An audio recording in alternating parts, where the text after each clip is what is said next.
Welcome back to another episode of This Is Your Bible. On behalf of the Christadelphians, I'm Mark Patterson, and we'd like to welcome you today.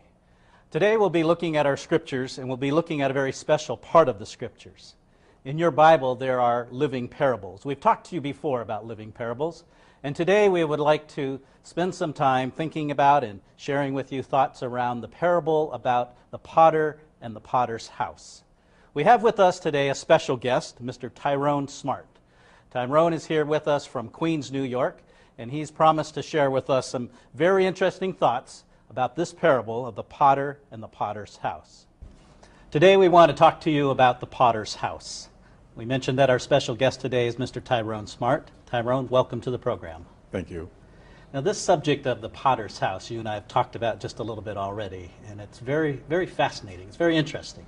Tell me what it was about that subject that attracted you to it. I think the whole thing about the potter's house, I was attracted to it because I've looked at a lot of people over time that have been suffering through life. People who society sometimes give up hope on. They're considered less than nothing sometimes in the earth. And in looking at the work of the potter, to see that the potter has the ability to change where folks sometimes give up on you, has inspired me to do a little bit more research into this topic. Okay. So it's really about the overall concept here of the potter and the potter's house is really about hope for the hopelessness. Yes. So let's turn to our scriptures. I know that there's several places where this concept is taught in the scriptures, and we're told about it. So let's start in Jeremiah chapter 18. Yes. And there we can get an idea of what the potter is, what the potter's house is. You can share with us some of the critical thoughts there. Right. So in Jeremiah 18, we read in verse 2, God speaking to Jeremiah, saying, "Arise, go down to the potter's house, and there I will let you hear my words." So I went down to the potter's house, and there he was, working at his wheel.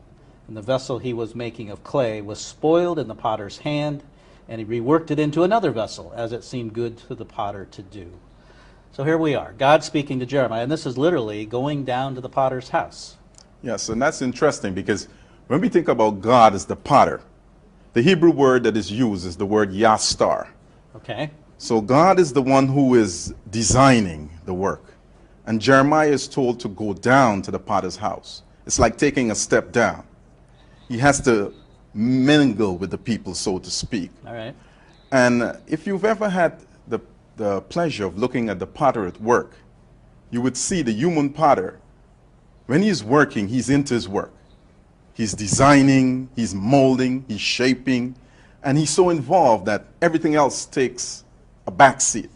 And you paint a pretty vivid picture there, because I do have in my mind a potter with the clay sitting on the wheel spinning, and he's got both hands in the clay, literally shaping it. Perhaps even inside, forming it into a bowl or to a cup of some sort. And that is true, because once you're there observing the work of the potter, the clay looks pretty useless. It looks like there's nothing good coming out of it. But yet still the potter is using a lot of skill and precision in cutting and shaping. And Okay. at the end of that, we get a much more unique and precise vessel. Something that when you looked at that initial clay, or the comor, you didn't think that there was any hope for it. It looked like you could just throw it out. So when Jeremiah comes down here in verse 2, we're told he goes down and he observes. It's a learning process. And I like to apply that to life. Because you see, there's a lot of what we call folks out there that need some type of help. Okay. And don't we all? And after 20 years of research in the field of substance abuse, they have found that America's spending approximately $140 billion a year Oh, my word. on trying to rehabilitate folks that are having problems with substances. Okay. And you know what they found to be working after 20 years of research? Tell me. Programs that are based on the concept of God, like Alcohol Anonymous, Narcotics Anonymous. So we see when we bring God into the equation, we don't have to spend $140 billion. All we need to do is observe what happens when God gets into the equation. And this is what Jeremiah was told to do. He went down to the potter's house. But notice, in verse 3, he was looking at the work being done on wheels. And I know you mentioned about the wheels spinning. Right. You know. That's the picture I have in my mind of what a potter is doing. And that's very significant, because one of the things that we see is that early in the cultures of, like, let's say, the Sumerian cultures, Okay. when the work was being done, they molded and shaped the pottery, but there were no wheels. About 3,000 years after they came up with the wheels. And we're told by those who study the science of the potteries that around 2500 BC in Egypt, they applied the foot pedals, so they started using both foot and hand. Interesting. So you Okay. can now shape this clay into something much more constructive, but also produce more of a finished product. So Jeremiah is seeing God at work, and the work is being done in wheels. So it shows that God is already advanced. He knows we need to change lives and change it on a very high and productive scale. So I think it's important, though, for us to understand that we stopped reading at verse 4. When we get into verse 5 and 6, we really start to get into the heart of this message, then, of God being the potter. Verse 5 says, "Then the word of the Lord came to me, O house of Israel, can I not do with you as this potter has done, says the Lord? Behold, like the clay in the potter's hand, so are you in my hand, O house of Israel." So we start to get this message of being molded, of being shaped by God. And that's very, very interesting, because one of the things you see that God is saying to his people, that I'm working with you for the process of change, but you're not allowing me to do my work. Okay. It's almost like you're working with a resistive kind of a material as an engineer. And I'm sure you'll be able to share some thoughts in that area. What happens if a metal that you're trying to work with suddenly decides it's not going to cooperate? It tends, we call it a failure. It breaks, it might fall apart, it no longer does what it's been intended to do. Exactly. And if you go down even a little further into Jeremiah chapter 18 and verse 18, and it says, "Then said they, Come and let us devise devices against Jeremiah, for the law shall not perish from the priests, nor counsels from the wise, nor the word from the prophet. Come and let us smite him with the tongue, and let us not give heed to any of his words." You see, the word that God uses to change our lives, their spirit and their life, and inherent to the word is the ability to change the material. But if the material is not malleable to change, you see, eventually it has to be thrown out. And so, like you said, in your area of work, when the material is not ready for the work that it's intended, it has to be discarded. And so you're, I think, starting to draw the real powerful lesson here of us being molded by God, and that's where the hope comes in. We started our thinking with this idea of what the world around us does when there's hopelessness, when there's a feeling of hopelessness. But what we're seeing here then is that God is able to provide that hope if we will only allow ourselves to be molded by Him, to be conformed to His will. Excellent point. In fact, when we get to Jeremiah chapter 19, what we find happening is that God gets to a point where He looks at His work and He has to decide whether to discard it or not. Okay. Which is much more at a higher level than the human potter.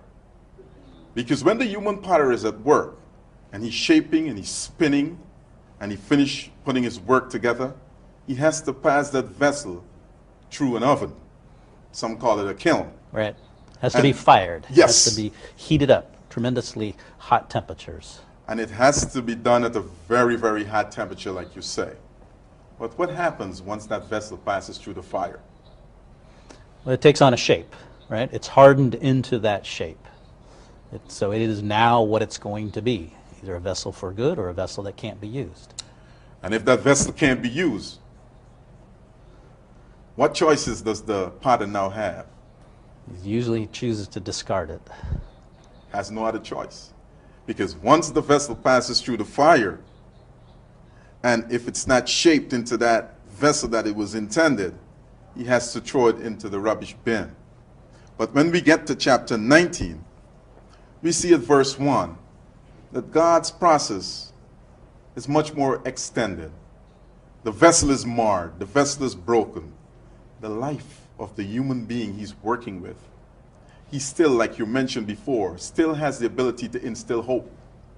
Far beyond the human potter, but it gets to that point. And we're told in verse 1 at Jeremiah 19, "Thus said the Lord, go and get a potter's earthen bottle, and take of the ancients of the people and the ancients of the priests, and go forth into the valley of the son of Hinnom, which is by the entry of the east gate, and proclaim here the words that I shall tell thee."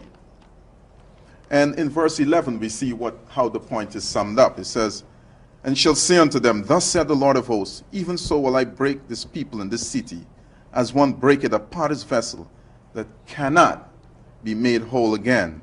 And they shall bury them in Tophet, and there shall be no place to bury them."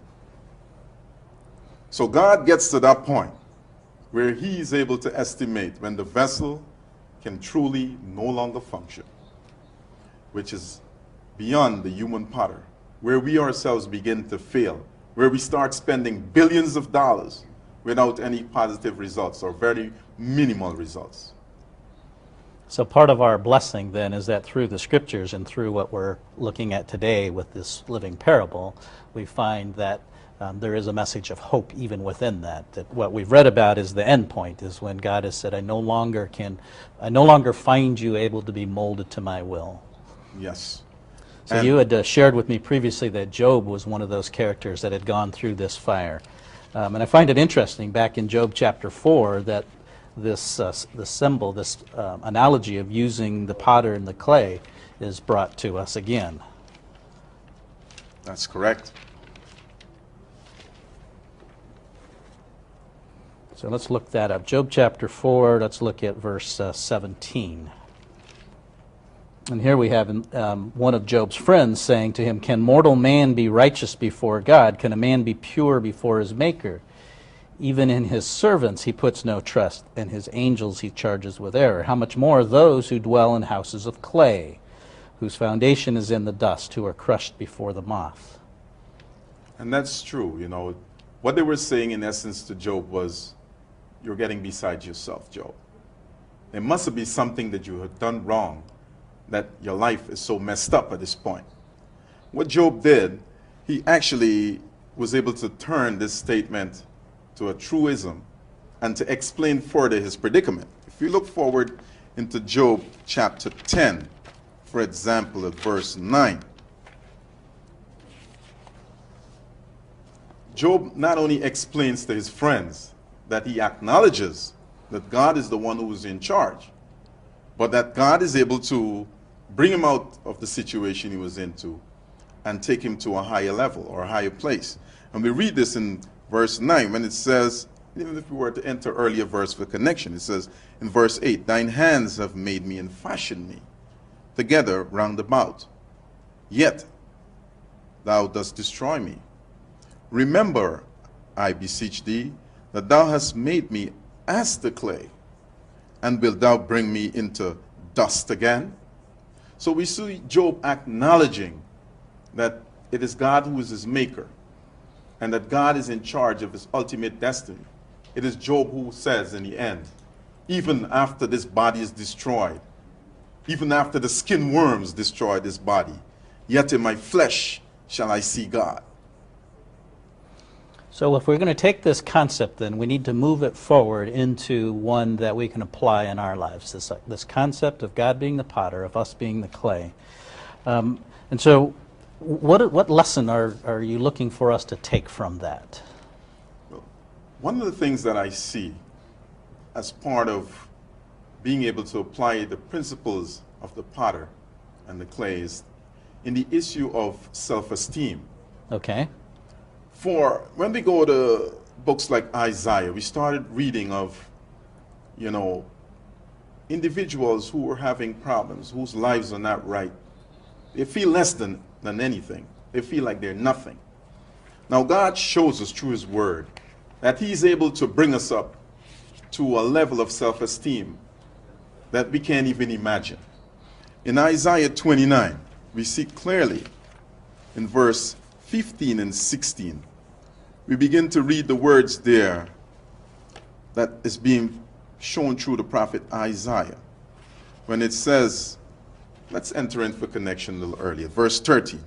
Wherefore the Lord said, for as much as this people draw near me with their mouth and with their lips do honor me, but they have removed their heart far from me, and their fear towards me is taught by the precepts of men. Verse 15.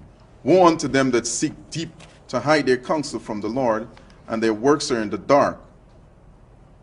And they say, who's seen us, and who knoweth us? So what did we see here is that God is saying there are those who come to him, but only pay lip service. Okay. All right? They're not following him with the heart, the mind, and the soul. They practice deceit, or they outright fail to listen to his message.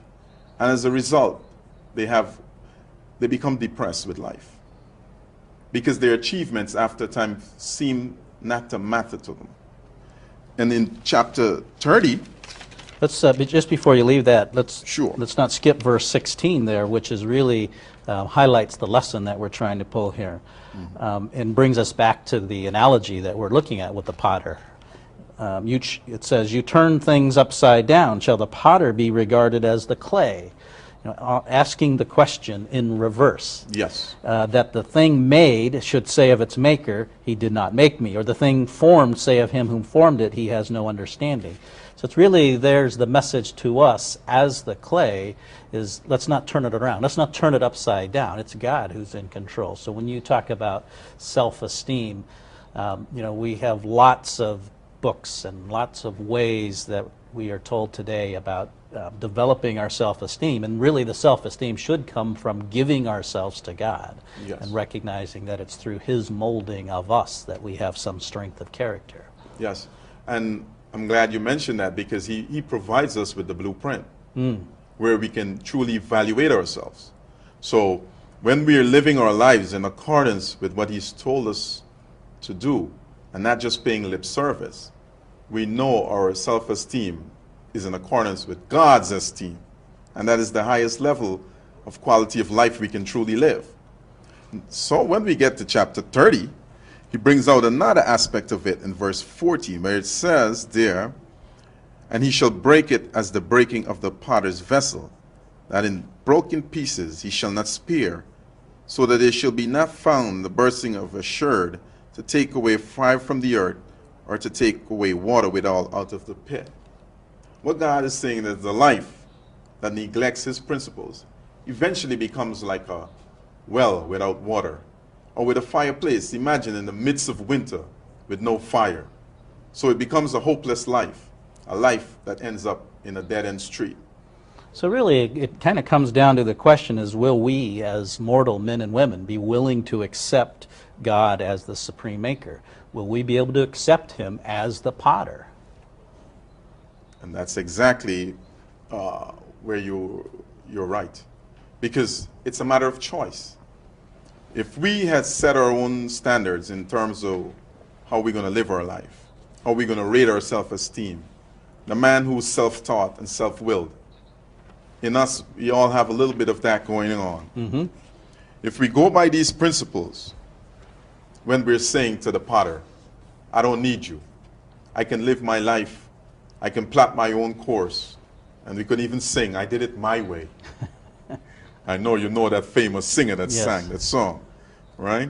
So I'm sure when we get into like people like the Apostle Paul, he brings out the emphasis on how we really should be doing what we're doing as human beings to be successful. Yeah, so you mentioned Paul, and the words that he says to us in Romans 9 at verse 15, or I'm sorry, at verse 19, are really very appropriate for our discussion today. Verse 19 says, "Who will say to me then, why does he still find fault? For who can resist his will?" And that's really what we're trying to do, is to allow ourselves to accept God's will, not to resist his will. But who are you, a man, to answer back to God? Will what is molded say to its molder, why have you made me thus? Has the potter no right over the clay to make out of the same lump one vessel for beauty and another for menial use? really becomes the essence of what this is about, what the discussion is about, is taking ourselves out of the picture and allowing God to work through us and to mold us into a character that is pleasing to Him. And that's exactly right. In fact, in the same chapter, it talks about Pharaoh. And we see a man who was so proud, who was so arrogant. He was willing to lose his whole empire and say no to God. And so we see what it is that when, as human beings, we begin to have this kind of an attitude that says, God, I don't need you. I can do it by myself. We end up losing everything that we've lived for, everything we've achieved. And Pharaoh is an example of what happens in this way. And as we go on then and looking at these verses in Romans 9, I think it's important to just pause a second and realize that the message is to us, to each one of us personally, to you, Tyrone, to myself, to each of our listeners. Particularly now, look at verse 22.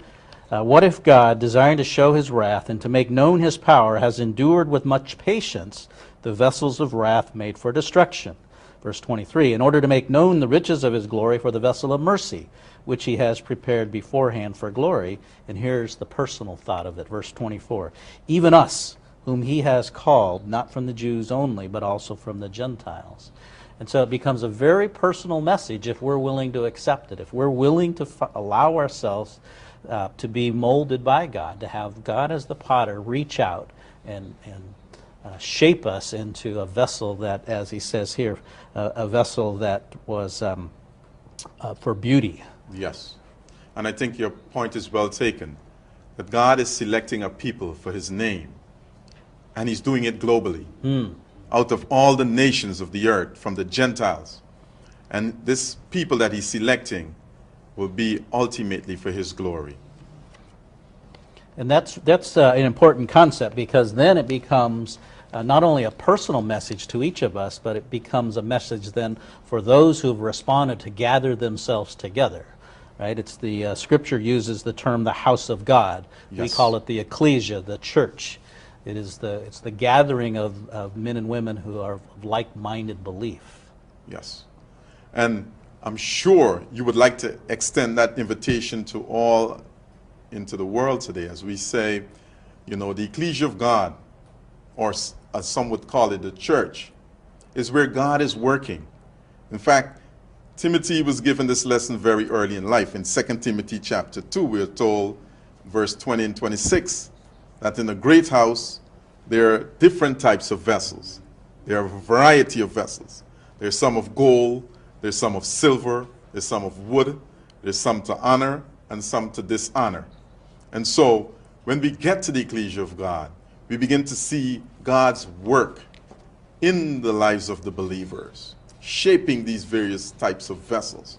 And we too can become a part of this great plan, knowing that God is the one who's willing to shape our lives. All we have to do is to go down to the potter's house. That's all.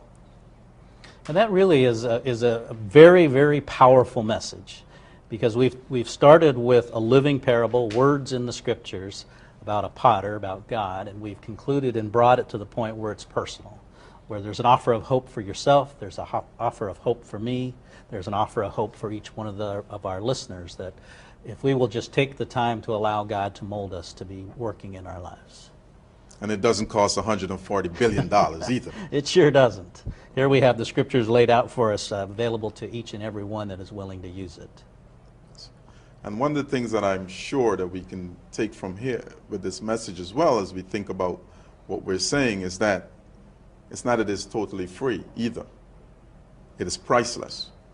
Because, you see, eventually, I'm sure in our follow-up topic, we'll be able to look into where the Son of God Himself was shaped by His Father as the ultimate example, and would pay a price with His blood, His precious blood, that we can't spend money to obtain this change. It is through Him that we begin to be shaped ourselves. Well, Tyrone, thank you very much.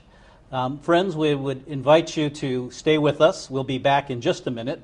We have some material we'd like to make available to you on this important topic. We've been with Mr. Tyrone Smart today. Tyrone has talked with us about this really important subject of the potter.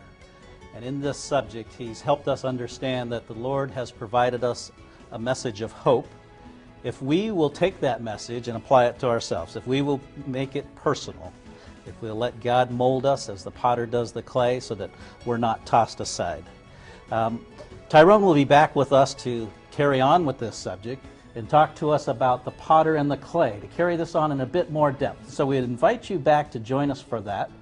And we'd also like to be sure that you keep in mind that God's message for us through the Scriptures, this message that we've talked about today through the potter and through the potter going down to his house, is a message of hope. Hope for each of you, each of us in this world of hopelessness.